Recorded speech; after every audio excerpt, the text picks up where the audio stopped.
Everyone, तो आप सभी का स्वागत है हमारे यूट्यूब चैनल इवान क्लासेस पर। तो भाई साहब, आज अर्थमेटिक प्रोग्रेशन के अब तक हमने पीवाईक्यूज, आरडी शर्मा, केसी सिन्हा के सारे क्वेश्चंस किए हैं और उसके किए हैं जो general term of an AP है, मतलब T N is equal to A plus N minus 1 into 2 के मैक्सिमम क्वेश्चन कर चुके हैं। आज एनसीईआरटी 5.1 एग्जैक्ट एनसीईआरटी के जितने सारे क्वेश्चंस हैं वो हम पूरा डिस्कस करने वाले हैं, जो कि बिलोंग कर रहा है भाई साहब एनसीईआरटी के 5.1 एक्सरसाइज। चैप्टर का नाम जान ही रहे हैं, अर्थमेटिक प्रोग्रेशन है और पेज नंबर 99 है। कहां का? ओल्ड एनसीईआरटी है ना भाई साहब। चलो, तो पहला क्वेश्चन क्या कह रहा है उसको देखिए भाई साहब। The taxi fare after each kilometre is ₹15। मतलब करना क्या इसमें कह रहा है, तुम्हें वर्ड प्रॉब्लम के फॉर्म में एक सिचुएशन दे रहा है। क्वेश्चंस का मतलब समझ लो, वर्ड प्रॉब्लम के फॉर्म में तुम्हें सिचुएशन दे रहा है। उस सिचुएशन से तुम्हें क्या बनानी है? सीरीज बनानी है। और सीरीज बनाने के बाद तुम्हें यह करना है, यह बताना है कि वो एपी है कि नहीं है। मेरी बात समझ में आ रही है? जैसे यहां पर क्या सिचुएशन दे रहा है, टैक्सी फेयर का। टैक्सी फेयर बेसिक मतलब किराया, मतलब taxi fare after each kilometre, हर 1 किलोमीटर के बाद टैक्सी फेयर, जो टैक्सी का किराया है, is ₹15 for the first kilometre and 8 for each additional kilometre. मतलब जैसे मान लो तुम ट्रेवल कर रहे हो, जैसे मान लो तुम्हें जाना है भाई साहब ए से लेकर तुम्हें एस तक जाना है ना भाई साहब। अब क्या करना है भाई साहब, क्या करोगे? जैसे अब यहां पर मैं कह रहा हूं पहले किलोमीटर के लिए कितना है? 15। मतलब 1 किलोमीटर अगर सिर्फ तुम चल रहे हो, सिर्फ 1 किलोमीटर, कितना रुपया दे रहे हो? 15 रुपए तुम्हें देना ही पड़ेगा। पर उसके बाद अगर तुम 2 किलोमीटर चल रहे हो तो 2 को तोड़ो, कैसे तोड़ोगे? 1 + 1। पहले किलोमीटर का कितना रुपया बताओ? 15। दूसरे का कितना है? 8। तो कितना रुपया हो गया टोटल? 23 रुपए हो गए। क्या मेरी बात समझ में आ रही है कि नहीं आ रही? कोई दिक्कत? अगर कोई 3 किलोमीटर चलेगा तो क्या होगा? 1 + 1 + 1 करो। पहले का क्या कहा है? 15। बाकी बचेगा कितना का? इसका भी 8 होगा। एक और किलोमीटर चल गया, उसका भी 8 होगा। कितना होगा? 15 8 23, 23 और 8 30। ऐसे भी समझ सकते हो, 2 चल चुका है, इसी में एक और जुड़ना है, इसमें कितना ऐड कर दो? 8। कितना हो जाएगा बेटा? 31। ये है तरीका समझने का। क्वेश्चन को अपने किताब में भाई साहब देखिए और मैं एक बार फिर से इसकी रीडिंग लगा के समझा दे रहा हूं। क्या बोला है? The taxi fare after each kilometre when the fair is ₹15 for the first kilometre, 8 for each additional kilometre. ये बताना है, जो कंडीशन दी गई है, क्या ये एपी की कंडीशन है कि नहीं है। तो आ जाओ भाई आगे थोड़ा सा हम डिस्कस करते हैं। देखो क्या कहा है, फॉर द फर्स्ट किलोमीटर, यहां पर लिखता हूं for the first kilometre. For the first kilometre कितना का है भाई साहब? ₹15। आगे क्या कहा? एडिशनल किलोमीटर के क्या? अगर याद करो 9th में ऐसा टैक्सी फेयर का क्वेश्चन हमने कराया था। एडिशनल किलोमीटर के लिए क्या करा? ₹8। बात सही है कि नहीं सही है? आगे अब करो, अब इससे सीरीज बना दो। पहला चलाओगे कितना लगेगा? 15। तो पहला हो गया 15। अगला बताओ कितना होगा? 15 + दूसरा किलोमीटर हो जाएगा 15 + 8। अगला क्या होगा? 15 + 8 तो हो ही चुका है, इसमें कितना फिर जुड़ेगा? ₹8, फिर ₹8। तो ऐसे में इसको थोड़ा सा अलग फॉर्म में 15, ये कितना हो गया? 23, ये कितना हो गया? 30। अगला फिर इसमें 8 जोड़ोगे, कितना? इसी में डायरेक्टली 8 जोड़ोगे, कितना आएगा? 39। आएगा कि नहीं आएगा? ऐसे कंटिन्यूअसली होता जाएगा जब तक टैक्सी चलेगी, जब तक तुम ट्रेवल करोगे, इसे 8-8 रुपए जुड़ता चला जाएगा, 8-8 रुपीज ऐड होता चला जाएगा। तो आइए भाई आप क्या करेंगे, अब दिमाग लगाने वाली यहां पर बात क्या है। देखो भैया 15 में कितना ऐड है? +8। फिर कितने का गैप है? +8। कितने का है? और अगर कोई भी सीरीज ऐसी चले कि उनके बीच का डिफरेंस क्या हो जाए, कॉन्जिक्यूटिव टर्म्स के बीच का डिफरेंस कांस्टेंट, तो कौन सा या सेम हो जाए, तो कौन सी सीरीज होती है? Arithmetic progression. तो एपी होती है। तो जो पहला क्वेश्चन है, ये पहले क्वेश्चन का जो फर्स्ट पार्ट है, तो बताओ वो जो कंडीशन दिया गया है, क्या वो कंडीशन एपी को सेटिस्फाई कर रहा है कि नहीं कर रहा है? तो अर्थमेटिक क्या करेंगे? वो अर्थमेटिक प्रोग्रेशन है। समझ पाए कि नहीं समझ पाए? है कि नहीं है? एपी है कि नहीं है? और वो अर्थमेटिक प्रोग्रेशन वाली ही कंडीशन नोट डाउन कर लो भाई साहब। हाँ, तो एनसीईआरटी का सेकंड क्वेश्चन क्या है? The amount of air present in a cylinder when vacuum pump removes 1/4 of air remaining in the cylinder at a time. मतलब सिलेंडर है, तो मान लेते हैं ये ऐसे रहा हमारा सिलेंडर। अच्छा, इस सिलेंडर में कितनी भाई साहब एयर आ सकती है? सिलेंडर के वॉल्यूम के बराबर। बात सही है कि नहीं सही है? सिलेंडर के वॉल्यूम के बराबर। तो शुरू में जब वैक्यूम पंप लगा करके एयर निकाली नहीं जा रही है भाई साहब, तब तक उसके पास कितनी एयर रहेगी, बोलिए, उसके वॉल्यूम के बराबर। वॉल्यूम कितना हमने मान लिया, V। कितना मान लिया, V थी। वैक्यूम पंप लगाया हमने, जैसे समझो इस सिलेंडर में एयर है भाई साहब, और हमने इस सिलेंडर है, इसमें एयर है, हमने क्या किया, वैक्यूम पंप लगाया। चलो एक और हमारे पास मार्कर बहुत है, ये वैक्यूम पंप मान लेते, इससे निकाल दिया। कितना एयर निकाला, पहले इसमें कितनी थी, V। कितना निकाला, इसका जितनी एयर है उसका 1/4 एयर निकाल दिया। क्या कर दिया, अब तुमसे क्या करा, रिमेनिंग इन द सिलेंडर। तुम्हें किसकी कहानी बतानी है, निकालने की नहीं बतानी है, कितनी सिलेंडर में बची हुई है उसकी कहानी बतानी है। फिर से देखो, the amount of air present in a cylinder when vacuum pump removes 1/4 of air remaining in the cylinder. बची हुई उस सिलेंडर में, कब, जैसे हमने वैक्यूम पंप लगाया और 1/4 निकाल दिया, जितनी बची है वो उसको नोट डाउन करो, उस टर्म्स को, टर्म्स बनाओ, नोट डाउन करो, और ये बताओ क्या ये एपी है कि, आइए देखते हैं फिर से। मैं कह रहा हूं पहले कितना है, V है, कितना, इसका कितना हटाया गया। अब यहां पता करते हैं, यहां पर मैं कैलकुलेशन यहां कर रहा हूं, सॉरी कैलकुलेशन इधर कर रहा हूं और टर्म्स को मैं इधर लिखूंगा, ठीक है। चलो शुरू में कितना है बेटा, V। Removing air, removing air, removing air, चलो बताओ, रिमूविंग कितना कर रहा है, 1/4 कर रहा है। कितना, इसके वॉल्यूम का, पहले था कितना, V। कितना किया, V अपान, हो गया कि नहीं हो गया, तो लिखो। अब रिमेनिंग एयर कितना होगा, रिमेनिंग एयर कितना होएगा बताओ, V माइनस V अपान 4। कितना आया बेटा, 3V अपान, तो यहां पर सेकंड टर्म कितना मिल गया, 3V अपान। अब फिर से, अब इसमें कितनी एयर बची है, बोलो, 3V अपान। फिर से वैक्यूम पंप लगाए और क्या किया, फिर से इसका 1/4। आ जाओ भाई, चलो बताओ कितना। अब फिर से सेकंड कंडीशन, अब फिर से लिख रहा हूं सेकंड कंडीशन भाई साहब। अच्छा मैं फिर से लिखता हूं, चलो सेकंड कंडीशन, मैं सोचा ही रेज करके लिख दूं, पर नोट डाउन करना होगा तुम लोगों को। चलो यहां पे लिखता हूं रिमूविंग एयर, फिर से लिखता हूं रिमूविंग एयर कितना है बेटा बताओ, V अपान, रिमूविंग एयर तो यही है ना बेटा, V अपान 4 ही तो बार बार कर रहा है, लेकिन V अपान 4 इस बार नहीं कर रहा है। क्या कर रहा है, पहले जब वॉल्यूम V था तो उसका 1/4 किया, अब कितना वॉल्यूम है, इसमें से निकालेगा। किसमें से निकालेगा, V तो शुरू में था ना, वैक्यूम पंप लगा है, जैसे समझो तुम्हारे पास 10 लीटर पानी था, तुम्हारे पास 10 लीटर पानी था, तुमने क्या किया, तुमने उसमें 2 लीटर निकाल दिया। अब फिर जब दोबारा 2 लीटर निकालोगे तो 10 में से निकालोगे, 8 में से निकालोगे, तो जब दोबारा फिर 1/4 एयर निकालोगे तो V में से निकालोगे, 3/4 में से निकालोगे। आई बात समझ में कि नहीं आई, चलो तो यहां पर रिमूविंग एयर क्या करना है, 1/4 करना है, लेकिन किसका, V का या 3V/4 का, 3V/4 का। तो कितनी एयर निकली बेटा, 3V अपान 4 4 जा 16।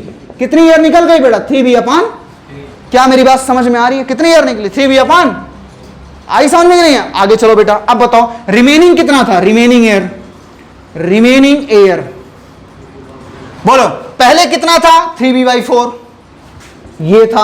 अब कुछ लोग कहेंगे भैया पहले तो V था, अरे चचा फिर से सेकंड कंडीशन की बात कर रहा हूं, ये जब 3V/4 आ चुका तब की बात कर रहा हूं। 3/4 था, निकाला कितना गया बताओ, 3V/16।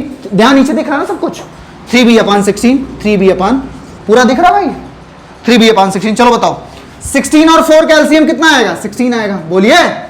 और 4 4 जा 16 और 4 3 जा, नहीं दिख रहा इधर, ये पूरा नहीं दिख रहा, क्या नहीं दिख रहा, ये नहीं दिख रहा। चलो भाई अब इसको हमको सॉल्व करना है, ठीक है, इसको, इस चीज को सॉल्व करना है। तो मैं ये जो चीजें यहां दिख रही भाई साहब, इसको मैं थोड़ा ऊपर लिख के सॉल्व करता हूं। आ जाओ, यहां पे लिख दिया 3V/4 माइनस बेटा 3V/16। एलसीएम कितना आया बताओ, 16, 4 4 जा और 4 3 जा 12V माइनस 3V बराबर कितना आ चुका बताओ, 9V/।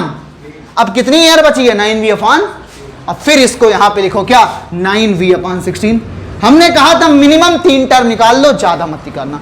कैलकुलेशन ज्यादा हो रही है तो हम 3 टर्म निकाल के ही काम चलाएंगे। अगर एपी होगा तो पता चल जाएगा, नहीं होगा तो भी पता चल जाएगा। देखो भैया हमने इसको ऐसे कर दिया, डैश कर दिया। कब तक निकालेंगे, जब तक सिलेंडर में एयर बची रहेगी अब तक, वही तो बात है ना। आओ देखो, एनसीईआरटी के जो आंसर लिखे गए हैं कुछ इस टर्म पे लिखे गए, उस फॉर्म में लिख देते हैं इसको V, नहीं तो चौंक जाओ 3/4। ये 3 को क्या लिख सकते हो, सॉरी 9 को क्या लिख सकते हो, 3 का स्क्वायर। इसको क्या लिख सकते हो बेटा, 4 का इंटू V। तो जब याद करो मैंने बताया था अगर A²/B² रहता है तो क्या कर सकते हो, A/B का। चलो भाई तो इसको डायरेक्टली लिख दो, इसको क्या लिख दूं, 3/4 का, देख लो इसको हमने ऐसा लिख दिया 3/4 का होल स्क्वायर। ठीक है, अब क्या करना है, दोनों का डिफरेंस निकालना है। दोनों का क्या निकालना है, डिफरेंस। अब इसका डिफरेंस कितना आएगा, v माइनस 3/4 का। इन दोनों का डिफरेंस निकालो जरा। लास्ट वाली टर्म में से इसको 3b/4 माइनस v, कितना आ गया, माइनस का v/, चलो इसका कितना आएगा 9/16v माइनस कितना बेटा 3b/4। अरे कंजिक्यूटिव टर्म्स में से बाद वाले में से पहले का डिफरेंस निकालते हो ना, तभी तो एपी पता चलती है। अब जिसको ये भी नहीं आ रहा भाई साहब क्या करेंगे, खटाक से जाएं इवान क्लासेस का पहला लेक्चर भाई साहब देखें, सब कुछ समझ में आ जाएगा कहां से क्या है ना। चलो भाई यहां पे कितना माइनस करोगे 3b/4 को, चलो भैया अब करो, कितना एलसीएम आएगा 16, यहां पे कितना हो जाएगा 9b, देखो ये कितना हो गया, ये कितना हो गया भाई साहब 9b। ओ माय गॉड यहां पे थोड़ा हो गया, रुक जाओ एक्स्ट्रा कहां है। चलो यहां पे इनका कितना आ गया एलसीएम 16 आ गया। अब बताओ ये 16 क्या समस्या हो गई भाई साहब। चलो भाई ये कितना आ गया 16, यहां पे कितना आ गया 9v माइनस 4 4 जा 16, यहां पे कितना आ गया 12v, मतलब क्या माइनस का 3b/16।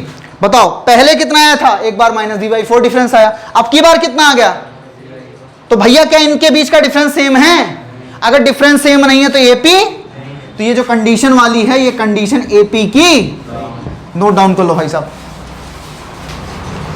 तो भाई साहब इसी क्वेश्चन को हम एक बार फिर से डिस्कस कर देते हैं, एक बार इसकी समरी दे देते हैं ना, वरना ये क्वेश्चन थोड़ा सा टेढ़ा मेढ़ा है और ये टेढ़े मेढ़े के चक्कर में थोड़ा सा लफड़ा हो सकता है। तो एक बार मैं फिर से बता देता हूं इस क्वेश्चन का पूरा मतलब क्या, पूरा सॉल्व तो नहीं करेंगे पर समरी जरूर दे देंगे, what the meaning of this question.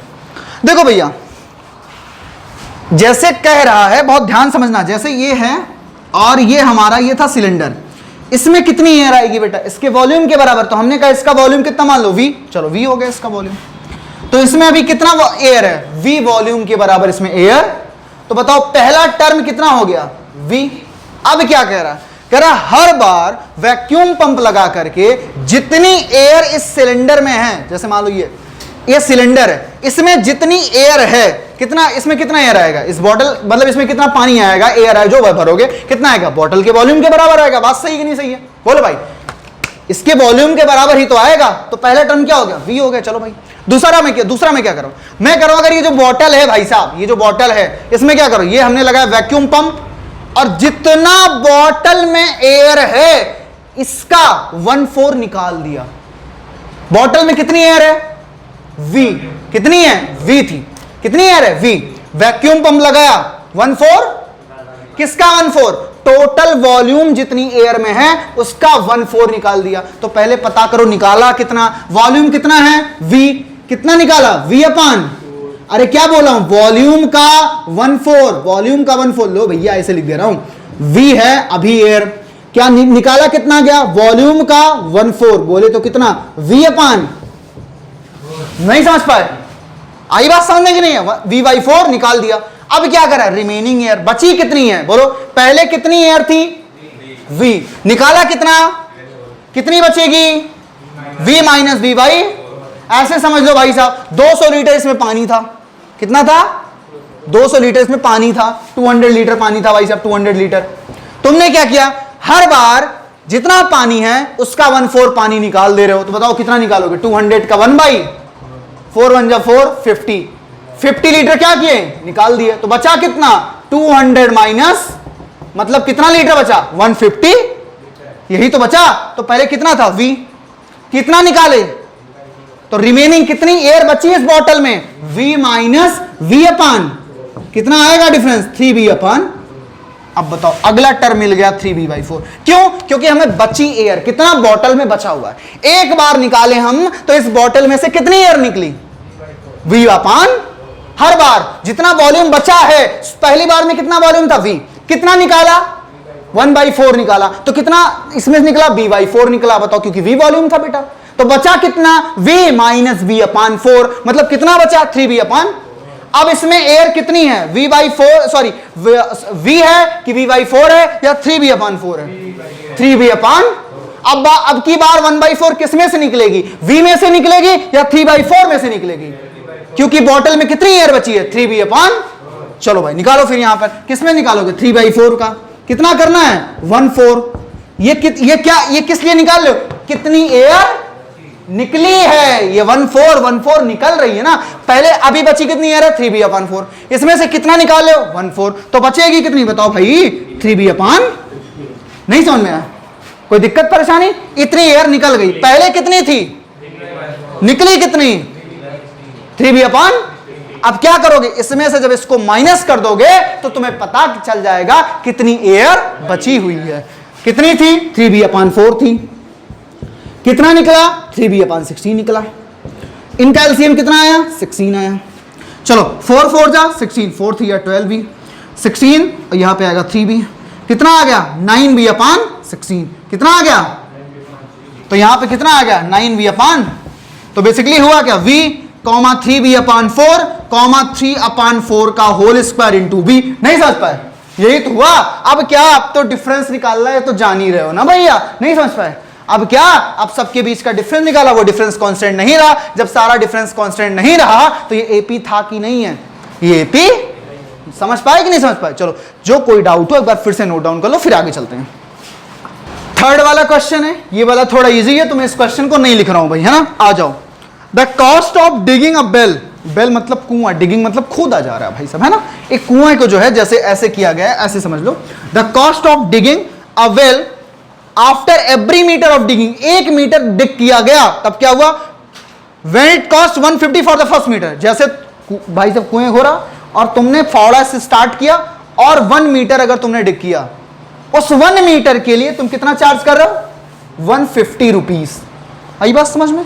पहले मीटर के लिए फावड़ा चलाए और 1 मीटर तुमने डिग किया तो उसका कितना चार्ज है? 150 रुपीज। आई बात समझ में? आगे सुनो। And rises by 50 for each subsequent meter. Subsequent मतलब होता है बेटा इसके बाद। क्या बोला? फर्स्ट मीटर का कितना चार्ज है? बोलिए। First metre 150। 1 मीटर अगर तुम डिग कर रहे हो तो 150 रुपया तुम ले रहे हो भाई साहब, ठीक है। खैर अब उसके बाद क्या रहा? सबसीक्वेंट मतलब अरे भाई ऐसा तो नहीं कुआं 1 मीटर का होने वाला है, ऐसे तो है नहीं। फिर 1 मीटर के बाद फिर क्या करोगे? फिर डिग करोगे, फिर डिग करोगे, फिर डिग करोगे, तो डिग करते जाओगे। जैसे 1 मीटर के बाद जैसे तुम कहां पहुंच गए? 2 मीटर पे। कहां पहुंच गए? 2 मीटर पर तुम जैसे ही पहुंचे 1 मीटर फिर हो गया। और अगले के लिए हर सबसीक्वेंट के लिए कितना रुपया ले रहा तुमसे? 50।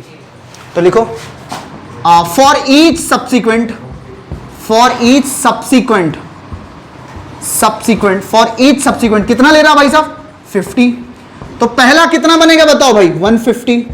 अगला कितना बनेगा? 150 में 50, चलो बताओ कितना हो गया? 200। अगला कितना? 250। अगला कितना? 300। अगला कितना? 350। बस काम खत्म। सबके बीच में डिफरेंस बताओ भाई? +50 का। यहां पर भी +50 का, यहां पर भी +50 का, यहां पर भी प्लस। हर कॉन्जिक्यूटिव टर्म्स के बीच का डिफरेंस 50 है और इसका मतलब वो कांस्टेंट है। इसका मतलब ये क्या है? Arithmetic progression. क्या है? Arithmetic progression. This is an AP. क्या मेरी बात समझ में आ रही है? नोट डाउन कर लो भाई साहब। तो भाई साहब फोर्थ क्वेश्चन, पहली पार्ट का जो हमारा फोर्थ क्वेश्चन है वो भाई साहब कैसे क्या है, आ जाओ उसको भी देख लेते हैं, फिर हम आगे चलते हैं। पहले पार्ट का जो फोर्थ क्वेश्चन कह रहा है वो कैसे क्या कह रहा है, आ जाओ भाई। सुनो भैया क्या कह रहा है। कह रहे the amount of money in the account every year when 10,000 is deposited at compound interest at 8% per annum. पहली बात कितना डिपॉजिट किया जा रहा है? 10,000। 10,000 डिपॉजिटेड, यहां पे लिख रहा हूं डिपॉजिटेड मनी, डिपॉजिटेड मनी है।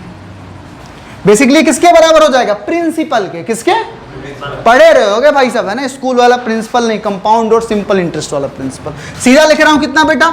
P बराबर हो चुका है 10,000 रुपीस। आगे सुनो भैया, अब क्या करा? कंपाउंड इंटरेस्ट है और क्या करा? 8% पर एनम, हर साल लग रहा है ना। एनम का मतलब ये होता ही है। रेट कितना है बेटा? 8%, है ना। 8% पर एनम, ईच ईयर लग रहा है ना। फॉर्मूला क्या था याद करो?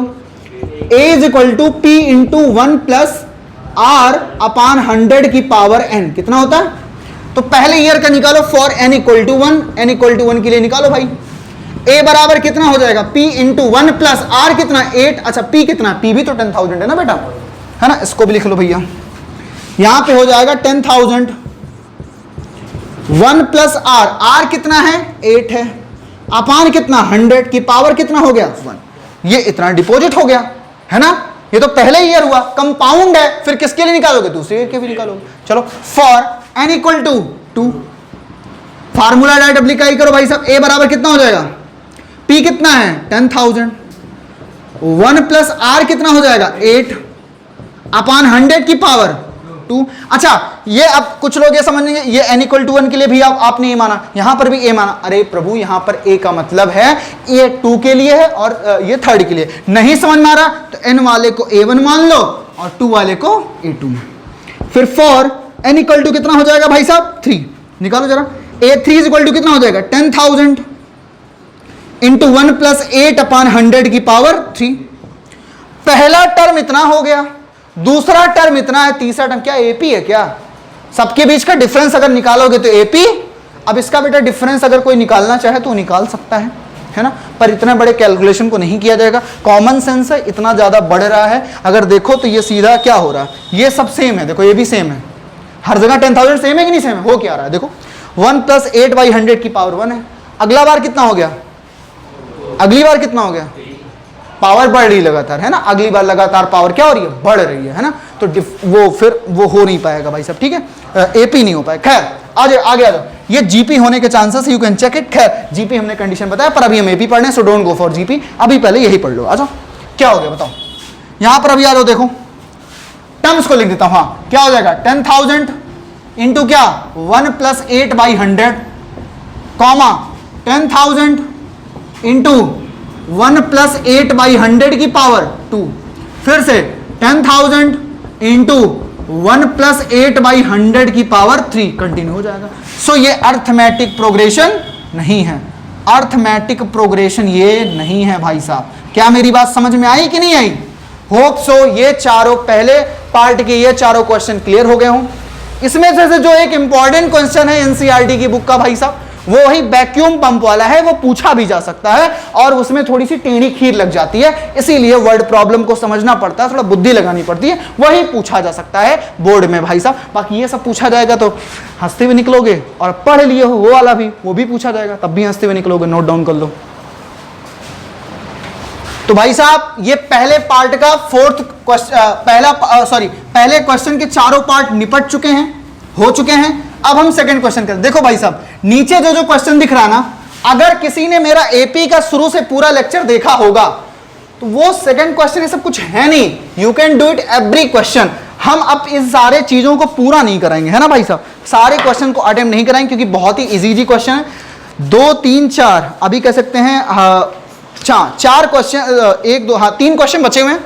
5.1 में 4 क्वेश्चन है भाई साहब, जिसमें से पहला पार्ट सब करा दिया। सेकंड पार्ट का हर पार्ट नहीं कराऊंगा, मैक्सिमम 2 पार्ट, थर्ड का भी मैक्सिमम 2 पार्ट और फोर्थ का भी मैक्सिमम 2 पार्ट, जो तुम लोग कहोगे करा दिया जाएगा। वैसे सारे क्वेश्चन आ चुके हैं, पर जिनको भी भाई साहब जो ऑनलाइन पढ़ रहे हैं, अगर उनको भी कोई समस्या है भाई साहब वो पूछ सकते हैं, पर हम रिकमेंडेशन पूछने से पहले एक बार जरूर कहेंगे वो अर्थमेटिक प्रोग्रेशन का लेक्चर शुरू से अगर देखेंगे, इन सारे क्वेश्चन में से एक भी डाउट नहीं है, इट्स गारंटेड भाई साहब। अच्छा चलो सेकंड क्वेश्चन पे आते हैं। कह रहा है right first 4 terms of an AP. AP के 4 टर्म लिखने, कब मैंने याद करो क्या बताया था, एपी का 4 टर्म कब लिख पाओगे, जब तुम्हें ए पता हो और क्या पता हो डी, तो फर्स्ट टर्म पता हो और क्या पता हो कॉमन, तो एपी लिखते चले जाओ।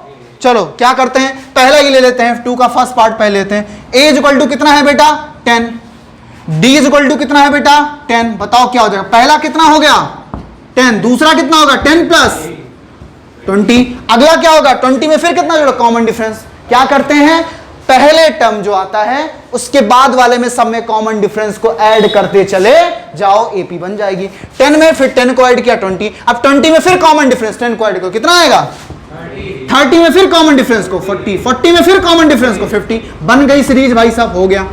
सेकंड का और कौन सा पार्ट कहते, कोई नेगेटिव वाला दिया हो, नेगेटिव वाला कराता हूं। एक निगेटिव भी हो जाए और वो एक निगेटिव वाला भी पकड़ लेता हूं और फ्रैक्शन वाला ही पकड़ लेता हूं, ठीक है, वरना कहेंगे निगेटिव तो बता दिया, बताइए फ्रैक्शन वाला नहीं बताया, तो हम निगेटिव और फ्रैक्शन दोनों को पकड़ लेते हैं, जो कि फोर्थ क्वेश्चन है। आ जाओ भाई, a इक्वल टू है बेटा -1 और d कितना है 1/2, a कितना हो गया -1, d कितना होगा -1 में कितना जोड़ दो 1/2, -1 में कितना जोड़ दो 1/2, जरा ऐड करो, यहीं पे ऐसे लिख दे रहा हूं -1 प्लस कितना 1/2, अगले में फिर इस टर्म में कितना जोड़ोगे, हाँ -1 प्लस 1/2, इसमें ऐड करना कितना 1/2 को प्लस फिर 1/2, फिर अगला क्या करोगे इस वाले टर्म में इसकी वैल्यू आएगी, ठीक है, पर ये अभी तक ये तीनों मिलकर कितना टर्म बता रहे हैं, एक टर्म बना रहे हैं, इन तीनों में इसमें क्या ऐड कर दें 1/2, समझ पा रहे हो, फिर चलो -1 प्लस कितना 1/2 प्लस कितना 1/2 प्लस कितना 1/2, हो गए भाई सब 4 टर्म निकल गए। अब सबको ऐड कर डालो, आओ कैसे ऐड करेंगे, देखो ये कितना है -1 है, 2 1 जा 2 -2, इसमें -1/, समझ रहे हो कि नहीं समझ रहे हो, नहीं तो पुराना तरीका है, नीचे कुछ नहीं दिख रहा 1 1 2 का एलसीएम ले लो और उसके बाद डिवाइड मल्टीप्लाई करो, आ जाएगा भाई साहब, आगे चलो। हाँ अब कैसे ऐड करोगे बताओ, इन दोनों को ऐड करने पर कितना आएगा, अभी ऐड कियो, इसमें फिर कितना ऐड करना, अगर नहीं समझ में आ रहा है ऐसे ऐड करो, हाफ और हाफ किसके बराबर होगा, और आगे कितना है, कितना हो जाएगा, हाफ और हाफ कितना, आगे कितना, आंसर कितना आएगा, चलो भाई 0 कर दिया, फिर से करो, हाफ और हाफ कितना, आगे कितना, इन तीनों का मिला के कितना हो गया, इसमें कितना ऐड करना, कितना आ गया, बस this is your AP, note down कर लो भाई साहब।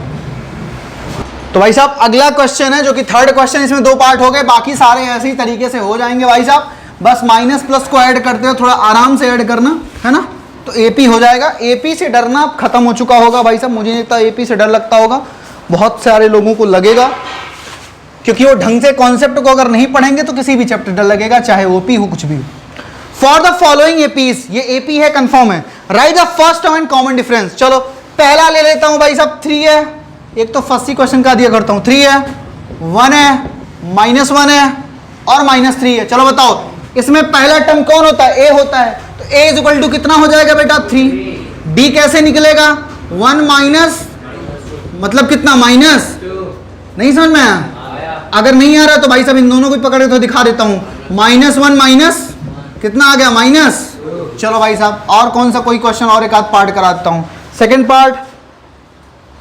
पार्ट करा दूं भाई, सेकंड ही पार्ट करा देता हूं, आ जाओ 6 करा दूं, चौथा पार्ट करा दूं, चलो चौथा पार्ट तुम लोग करो, चौथा पार्ट कर 0.6 1.7 2.8 3.9, ए इज इक्वल टू कितना हो गया है 0 point, D is equal to कितना हो गया 1.7 माइनस 0.6 इज इक्वल टू कितना 1 पॉइंट, आया कि नहीं है। किसी को और समस्या है तो इसमें माइनस करके भी देख लो भैया, 2.8 में से 1.7 को माइनस करो कितना आएगा 1.1, आया कि नहीं है। कोई दिक्कत समस्या परेशानी दुख दुविधा दर्द कोई भी समस्या हो बताइएगा भाई साहब। चलिए आगे फोर्थ क्वेश्चन है, कह रहा which of the following AP, अच्छा अब अभी तक था कि एपी है तो फर्स्ट टर्म और कॉमन डिफरेंस बताना था, अब कह रहा कौन सा ये एपी है, ठीक है। इसमें से भाई साहब 2 4 8 16 वाला क्वेश्चन रहने दे रहा हूं कराने को, फोर्थ का मैं जो कराने चल रहा हूं वो फोर्थ का 5th पार्ट करा रहा हूं, रूट वाला, वरना रूट देख के डर जाओ, 3 प्लस √2 3 प्लस 2 √2 3 प्लस 3 √2, आ जाओ भाई, है ना, आ जाओ। क्या करने वाले हो, एपी है कि नहीं है सबके बीच का डिफरेंस निकालो। ये कौन सा है T1, बकैती ना करो भाई साहब, ये T1 है, ये कितना है भाई साहब T2, ये कितना है T3, ये कितना है T4।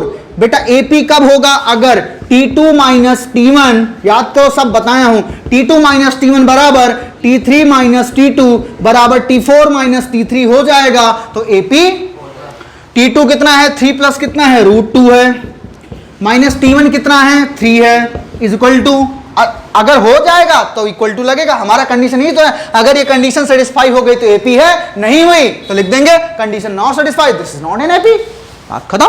बताओ 3 से 3 कैंसिल, कितना आ चुका है इसका √2, अगला करो T3 माइनस T2, T3 कितना है 3 प्लस 2 √2, इसमें से T2 को माइनस करो कितना 3 प्लस √2, माइनस आगे देखो तो बढ़िया, इसको सिक्योरिटी में कर दो भाई साहब।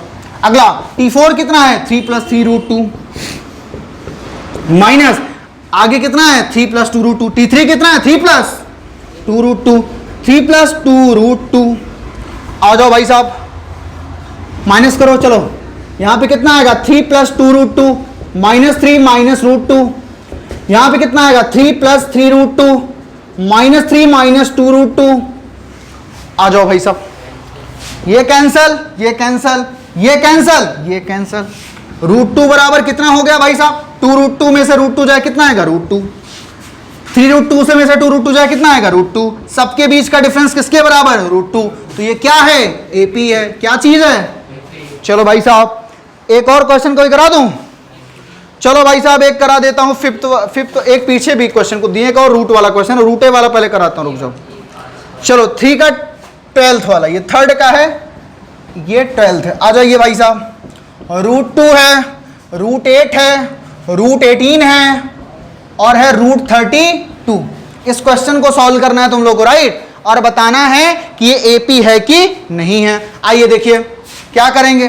पहली बात तो जब भी रूट के अंदर देखो ऐसे नंबर आ रहे हैं जिनके मोर देन 1 2 फैक्टर हो, तो उसको क्या करो, उन चीजों को जो फैक्टर बन रहा हो कॉमन फैक्टर, उसको क्या करो पेयर बना के बाहर निकाल लो। आ जाओ, तो इसको मैं नोट डाउन कर लिए होगे, इसको मैं इरेज कर रहा हूं भाई साहब, फिर आगे चलता हूं। ओके, यहां पे क्योंकि मैं सिखा देता हूं, बार फिर से फैक्टर निकालना क्लास 9th में पढ़े रहोगे, पर वो लोग जो 9th में मौज किए थे 10th में सीरियस हुए हों वो भी थोड़ा सा जान जाए भाई साहब।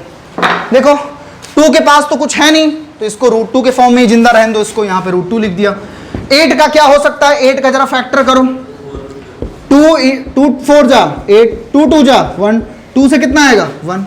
अब √8 के अंदर क्या, 8 को क्या लिख दियो 2 × 2 × 2 × 2 × 2, यहाँ पर √8 = 2 लिख दो। एक पेयर बना कि नहीं बना, अंदर से 2 लोग बाहर निकलते हैं जब एक होके हो जाते हैं, ये 2 लोग साथ में हैं, बाहर आएंगे ना एक हो जाएंगे, एक होने का मतलब सिंगल निकला कितना √√ के अंदर 2, तो √8 को क्या लिख दिया 2√2। आइए भाई साहब अगला 18 है, 18 का भी लिख दो भैया, 18 को लिखो, कितना करोगे 2 9 जा 3 3 जा 3 1 जा, √√ के अंदर 18 है, बराबर कितना हो जाएगा बताओ भाई 2 × 3 × फिर अंदर में एक लोग का पेयर बन चुका है, बाहर निकलेंगे तो एक हो जाएंगे, 2 लोग एक हो गए भाई साहब, 3 √2। ये कितना आ चुका 3 √। चलो फिर से √32 आ रहा है, ऐसे इसको भी लिखोगे, ये किसके बराबर होगा 4√2 के, किसके बराबर होगा, नहीं समझ में आ रहा, चलो भाई लिख देता हूं, वरना कहेंगे ए बताए नीक नीक और लास्ट में एकदम कह दिए डायरेक्ट है, लगता वाला नहीं आ रहा था। 2 से 16 यहाँ पे कितना आएगा 8, फिर कितना आएगा 4, फिर कितना आएगा 2, फिर कितना आएगा 1। अब कर दो भाई साहब, यहां पर इनका पेयर बनेगा, दोनों मिलकर एक हो जाएंगे, 2 मिलकर एक हो जाएंगे, बाहर कितना हो जाएगा 2 2 जा, ये रहेगा रूट के अंदर अकेला, तो वहीं रहेगा रूट के अंदर कैद है, कितना हो गया 4√। सबके बीच का डिफरेंस निकालो, और सबके बीच का डिफरेंस कांस्टेंट होगा, सबके बीच का डिफरेंस तुम्हें लग रहा है कांस्टेंट है बेटा, आइए दिखा देते हैं तुमको, आइए दिखा देते हैं सबके बीच का क्या डिफरेंस हमारा कांस्टेंट है कि नहीं है। क्या करो, बंद करो मिनट मानी, हाँ तो भाई साहब वो बीच में थोड़ा सा प्रचार आ गया तो इसलिए हम लोग रुक गए। खैर सबके बीच में थोड़ा डिफरेंस निकालो, इसको क्या बोलोगे T1, इसको क्या बोलोगे T2, इसको क्या बोलोगे T3, इसको बोलोगे T4। इसीलिए भाई साहब हमने कहा थोड़ा सा स्टॉप ले लेते हैं ना। आ जाओ सबके बीच का डिफरेंस निकालो, क्या होगा T2 - T1 कितना हो जाएगा 2√2 माइनस कितना हो जाएगा बताओ √2 को लो कॉमन, कितना आ जाएगा 2√2 माइनस, अच्छा डायरेक्टली कर देना, कितना आएगा √2, यही तो आएगा, इसमें से करो कितना हो जाएगा T3 - T2, 3√2 में से कितना जाएगा 2√, कितना आएगा सही है रूट। माइनस कब कर सकते हो, जब रूट के अंदर का अगर मटेरियल सेम रहे तो माइनस या ऐड हो जाता है। आ जाओ भाई साहब रूट के अंदर का 2 आ गया, फिर इसमें से करो कितना आएगा, फिर T4 - T3 कर दो भाई साहब, कितना आएगा 4√2 में से कितना जाएगा 3√, बराबर कितना आ गया चुका रूट, और सबके बीच का डिफरेंस कांस्टेंट है तो ये भी क्या है AP है, और पहला टर्म है क्या √2 है ना, कॉमन डिफरेंस भी कितना है, आई बात समझ में कि नहीं है। तो भाई साहब यहां पर एक्सरसाइज 5.1 का पूरा कंप्लीट हमने एनसीईआरटी के सारे क्वेश्चन बता दिए हूं। इस लेक्चर से पहले फिर से बता रहा हूं, हमने बहुत सारा आरडी शर्मा के क्वेश्चन, आरएस अग्रवाल के क्वेश्चन, केसी सिन्हा के क्वेश्चन और भाई साहब सीबीएसई के पीवाईक्यूज और एनसीईआरटी के भी क्वेश्चन, वर्ड प्रॉब्लम टाइप के छोटे छोटे वर्ड प्रॉब्लम बनते हैं, वो सारा क्वेश्चन में डिस्कस कर लिया। ये हम बस एनसीईआरटी का भी एक समरी का फॉर्म हमने दे दिया है कि जिससे सारे क्वेश्चन तुम लोग के क्लियर हो जाए। ठीक है, अगर किसी को कोई भी प्रॉब्लम हो रही हो, कोई भी डाउट हो तो भाई साहब तुम लोग पूछ सकते हो। बाकी इस लेक्चर को डायरेक्ट देखने से पहले आई रिकमेंड यू कि मेरे उससे पहले के सारे वीडियो देखो, तो तुम्हें एनसीईआरटी का ये लेक्चर गारंटी के साथ देखने की जरूरत नहीं पड़ेगी, क्योंकि सारी चीजें खुद से कर लोगे। मैक्सिमम शुरू के वर्ड प्रॉब्लम देखने की जरूरत पड़ सकती है बस भाई साहब। ठीक है, बाकी अमेजिंग कॉन्सेप्ट और बेहतरीन फैक्ट्स के लिए भाई साहब जुड़े रहिए इवान क्लासेस पर, पढ़ाई करते रहिए। Bye bye.